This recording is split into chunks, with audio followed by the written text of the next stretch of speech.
সেক্ষেত্রে আপনি যদি বাংলাদেশ থেকে আবেদন করার মাধ্যমে আপনি ইউরোপে আসতে চান, সেক্ষেত্রে আপনাকে 2 থেকে 3 বছর অপেক্ষা করতে হতে পারে এবং অপেক্ষা করার পর আপনার রিজেক্ট হওয়ার সম্ভাবনা থাকতে পারে।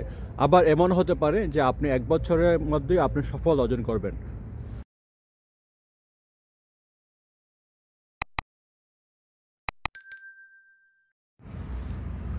আসসালামু আলাইকুম সবাইকে। আশা করি সবাই অনেক ভালো আছেন। আজকে আপনার সাথে আমি শেয়ার করব বর্তমানে আপনারা যারা ইউরোপে আসতে চান, বিশেষ করে যারা বাংলাদেশ থেকে আপনারা অ্যাপ্লাই করতে চান, আপনাদের জন্য আসলে কি করণীয়। আসলে শুনতে খারাপ লাগলো, এটাই বাস্তবতা যে আসলে বাংলাদেশ থেকে বর্তমান প্রেক্ষাপটে কিন্তু ইউরোপে আসা অনেকটাই কঠিন, অনেক কঠিন। তো সেক্ষেত্রে আসলে বাংলাদেশ থেকে হওয়ার চান্স খুবই কম।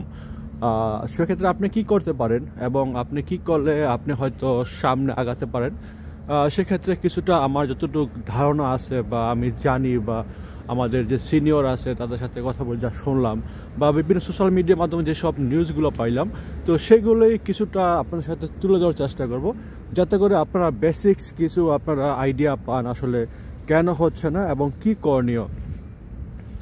তো সেই ক্ষেত্রে আপনাকে বাংলাদেশ থেকে যেহেতু এখন বর্তমান খুব টাফ, আপনি একটা কাজ করতে পারেন, সেটা হচ্ছে আপনি মিডল ইস্ট থেকে আপনি ট্রাই করতে পারেন। আপনি যদি মিডল ইস্ট থেকে ট্রাই করেন, সেক্ষেত্রে দেখবেন যে আপনার ভিসা হওয়ার সম্ভাবনা সবচেয়ে বেশি থাকবে। সো সেক্ষেত্রে যদি আপনারা বাংলাদেশে থাকেন এবং বাংলাদেশ থেকে যদি থেকে থাকেন, সেক্ষেত্রে আপনারা মিডল ইস্টে যান, সেখানে গিয়ে আপনারা কাজ শুরু করেন এবং সেখানে আপনারা কাজের প্রতি অভিজ্ঞতা অর্জন করেন। একটা সময় দেখবেন যে অপরচুনিটি মিডল ইস্ট থেকে সবসময় হয়। তো দেখা যাচ্ছে যে আপনারা যদি মিডল ইস্টে থাকেন অথবা মালয়েশিয়া বা বিভিন্ন দেশ, যেমন বর্তমান যেসব দেশগুলো কাজ হচ্ছে, মালয়েশিয়া, কাতার, সৌদি আরব, দুবাই, কুয়েত, এইসব দেশ থেকে মোটামুটি ভালো কাজ হচ্ছে এবং অনেক আসতেছে। তো আপনারা যদি সেখানে থাকেন এবং সেখানে গিয়ে কাজ শুরু করেন, সেক্ষেত্রে দেখা যাচ্ছে যে আপনারা একটা অভিজ্ঞতা অর্জন করলেন, পাশাপাশি আপনারা যখন সুযোগ হলো তখন আপনারা হয়তো আপনাদের মতো করে মুভ করতে পারবেন। তো আপনার যেহেতু এখন বর্তমানে বাংলাদেশ থেকে খুব ডিফিকাল্ট, সেক্ষেত্রে আপনাকে একটা সেকেন্ড অপশন হিসাবে আপনাকে মিডল ইস্ট কান্ট্রিটা আপনাকে চুজ করতে হবে এবং আপনাকে সেভাবে আগাতে হবে। যদি আপনি আগাতে পারেন, সেক্ষেত্রে হয়তো আপনি সফলতা অর্জন করতে পারেন এবং একটা সময় হয়তো আপনি ইউরোপে আসতে পারেন।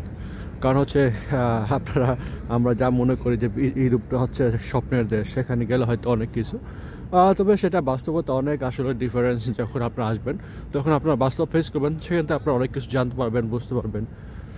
তো সেক্ষেত্রে আমি আপনাদেরকে কিছু ব্যাপার শেয়ার করি আসলে কেন আসলে বাংলাদেশ থেকে আপনার মোটামুটি এখন ভিসাগুলো হচ্ছে না এবং ডিফিকাল্ট হয়ে গেছে। কারণ একটা সময় কিন্তু বাংলাদেশ থেকে মোটামুটি ভালো ভিসা হতো, ইউরোপের কয়েকটা দেশে কিন্তু মোটামুটি ভালো ভিসা হতো। যেমন এর মধ্যে হচ্ছে আপনার সার্বিয়া, একটা দেশ, এটা একটা বর্তমান কিন্তু দুঃস্বপ্নের নাম হয়ে গেছে সার্বিয়া। কারণ হচ্ছে এখানে হাজার ফাইল জমা হতো একটা সময়, কিন্তু ভিসা মাত্র নামে মাত্র ভিসা পাইতো। সার্বিয়ার ব্যাপারটা একটা সময় অনেক ফাইল জমা হইতো, হাজার ফাইল, তার মধ্যে নামে মাত্র মানুষ আসলে ভিসা পাইতো। তারপরে যদি আপনারা একটা সময় আমরা ছোট ছিলাম, তখন কিন্তু এই মাল্টা খুব মজা করতাম যে মাল্টা আসলে কি, আমরা ফল জানতাম, মাল্টা দেশ নামেও একটা আছে। তো তখন থেকে জানতাম যে আসলে মাল্টার ব্যাপারটা। মাল্টা কিন্তু মোটামুটি একটা সময় শুনতাম যে মাল্টা যাচ্ছে অনেক লোক বা জমা দিচ্ছে এরকম। তো এখন কিন্তু মাল্টারে কিন্তু আপনার এখন বর্তমান বন্ধ হয়ে গেছে, মাল্টারে কিন্তু এখন কোনো ভিসা নাই। তো তারপর হচ্ছে লিথুনিয়া একটা সময় মোটামুটি ভালো ছিল, বাট এখন মোটামুটি লিথুনিয়ার নামটি হারায় গেছে। ভিসা তো যে অবস্থা, এখন লিথুনিয়ার নামটি বাংলাদেশের জন্য হারাই গেছে আর কি, কথা বলা চলে। তারপরে হাঙ্গরির অবস্থাও সেম, হাঙ্গরিতে একটা সময় ভিসা হইতো, বাট এখন হাঙ্গরিও শেষ হয়ে গেছে, হাঙ্গরির অবস্থাও নাই। তারপর দেখেন একটা সময় যে আপনার গত কয়েকদিন যাবত একটা জিনিস শুনতেছি যে ক্রোয়েশিয়ার ব্যাপারটা এখন আল্লাহ পাক ভালো জানে, যদিও শুনতেছি বন্ধ হয়ে যায় বা বন্ধ হয়ে গেছে। তবে এখন পর্যন্ত যতটুকু জানি, আসলে বাংলাদেশিদের জন্য সবচেয়ে বড় সমস্যা হচ্ছে বাংলাদেশিরা আসলে তারা একটা দেশকে আসার পর তারা ট্রানজিট হিসাবে ব্যবহার করে তারা অন্য দেশে চলে যায়। এটা হচ্ছে সবচেয়ে বড় সমস্যা, যার কারণে আসলে ভিসাগুলো হচ্ছে না বা বাংলাদেশের জন্য ভিসা পাওয়া খুব ডিফিকাল্ট এবং টাফ হয়ে আছে। যার কারণে দেখেন ক্রোয়েশিয়া কিন্তু এখন যে অবস্থা, ক্রোয়েশিয়া এখন অটোমেটিক সোশ্যাল মিডিয়া অনেক গরম ক্রোয়েশিয়ার ব্যাপার নিয়ে, এবং এজেন্টরাও তেমন একটা ভালো কাজ করতেছে না ক্রোয়েশিয়া। যে কারণ হচ্ছে ক্রোয়েশিয়া বলতেছে যে সেখানে বন্ধ হয়ে গেছে বা হইব না। তারপরে আপনারা যদি ইতালির কথা চিন্তা করেন, 2025 সালে 4.5 লাখ কর্মী নেওয়ার কথা থাকলেও আমরা কয়জনের ভিসা পাবো আল্লাহ পাক ভালো জানে, এবং কয়জনও পেয়েছে। আমি যতটুকু জানি 4.5 লাখ আপনার যে কোটা ছিল, এটা যতটুকু জানি যে সময় দিয়েছে সময়ের মধ্যে আপনার প্রায় সর্বোচ্চ 5 মিনিটের মধ্যে নাকি সব শেষ হয়ে গেছে, কোটা শেষ হয়ে গেছে। তো এরকম মনে করেন যে কী পরিমাণ মানুষ ওয়েট করতেছিল, এবং তারা ওয়েট করছে এবং তারা অ্যাপ্লাই করছে। তো বলা চলে যে ইতালির অবস্থাও নাই বলেই চলে। আর যদি পান সেটা তো সোনার হরিণ, আর কি পরিমাণ যে টাকা লাগবে তো বুঝেই যায় বা বুঝি আমরা। তারপরে পর্তুগালে যেটা ছিল আপনার অবৈধ জন্য স্বর্গরাজ্য বলা চলতো, যে অবৈধ যারা ছিল তারা কিন্তু কিছু হইলে পর্তুগাল চলে যেত। কিন্তু দেখেন ও পর্তুগালও কিন্তু এখন সব কিছু বন্ধ রাখছে, বিশেষ করে সুযোগ সুবিধা অবৈধদের জন্য এগুলো সব বন্ধ। হয়তো কিছু ক্যাটাগরিতে ভিসা আছে কিন্তু খুব ডিফিকাল্ট পাওয়া, আর পাইলেও খুব এক্সপেন্সিভ। তো সর্বশেষ আমি বলি যে রোমানিয়ার ব্যাপারটা, আপনি যদি আপনি ইউরোপে আসবেন চিন্তা করেন, আপনি যদি ইউরোপে এসে ফ্যামিলির কথা চিন্তা করেন যে ফ্যামিলি হাল ধরবেন ইউরোপে এসে, এবং সেটা যদি আপনি বাংলাদেশ থেকে অ্যাপ্লাই করেন, তাহলে কিন্তু আপনাকে 2 থেকে 3 বছর আপনার অপেক্ষা করতে হবে। যদি 2 থেকে 3 বছর অপেক্ষা করেন, সেটাও কিন্তু কনফার্ম না আপনি ভিসা পাবেন কি না।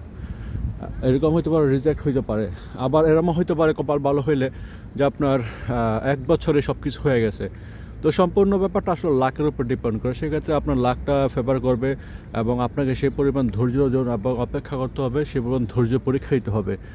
তো সর্বোপরি আমি আপনাদেরকে যেটা বলবো সেটা হচ্ছে, আপনারা এই অপেক্ষা না করে যদি পারেন আপনারা যে কোনো একটা দেশে ঢুকে যান। আপনারা মিডল ইস্ট অথবা মালয়েশিয়া যে কোনো একটা দেশে ঢুকে যান। যদি আপনাদের রিজিকে থাকে একটা সময় আপনারা ইউরোপে আসতে পারবেন। আপনারা অযথা সময় নষ্ট না করে, আপনারা ইউরোপ করে না করে, আপনারা সময় নষ্ট না করে আপনারা কাজের লেগে যান, একটা কাজ শুরু করেন, অথবা মিডল ইস্টে ঢুকে যান। দেখবেন যে আপনারা সফলতা পাবেন দিন শেষে। তো আপনারা সময় নষ্ট না করে আপনারা আপনাদের কাঙ্ক্ষিত লক্ষ্য রাখার জন্য আপনার কাজ শুরু করে দেন। ইনশাল্লাহ ভালো কিছু হবে, ভালো কিছু থাকবে, ভালো কিছু হবে। তো আপনারা আর সময় নষ্ট করবেন না। বর্তমান প্রেক্ষাপটে বাংলাদেশ থেকে ভিসা পাওয়া খুব ডিফিকাল্ট, খুব টাফ। তো আপনারা শুরু করে দেন আপনাদের কাঙ্ক্ষিত লক্ষ্য অর্জনের জন্য। যদি আপনারা বিদেশে আসবেন মনে করেন, সেক্ষেত্রে আপনাদেরকে সেকেন্ড অপশন হিসাবে আপনারা মিডল ইস্টকে বেছে নেন এবং মিডল ইস্ট চলে যান।